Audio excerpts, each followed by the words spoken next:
हे पहा, रोजच्या ताटामध्ये सुद्धा काकडी, 2 लसणाच्या बारीक कळ्या घेतलेल्या सोलून.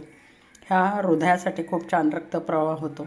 काकडी आपल्याला सी जीवनसत्व भरपूर. आणि इथे करडईची भाजी घेतलेली पहा, देठासकट आहे ही, पण इथपर्यंतचा जो भाग आहे ना, हा खाल्ला जाणार आहे. गावाकडे शेतावरती फक्त चटणी, भाकरी आणि अशा प्रकारच्या कच्च्या भाज्या, मग मुळा असेल कच्चा, गाजर असेल कच्चं, ते खाल्लं जातं.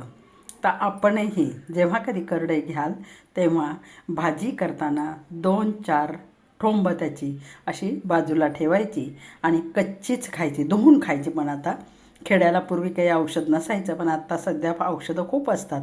4-5 वेळा चांगली धुवायची, मिठाच्या पाण्यातून काढायची आणि कच्च्याच हे 2-4 ठोंब जर खाल्ले तर खूप छान बघ असतं.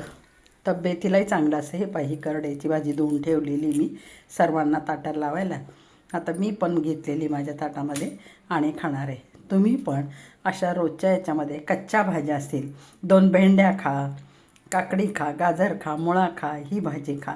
याने आपल्याला जीवनसत्व भरपूर प्रमाणात मिळतात कच्च्या भाज्यातून. चला तर मग थांबूया.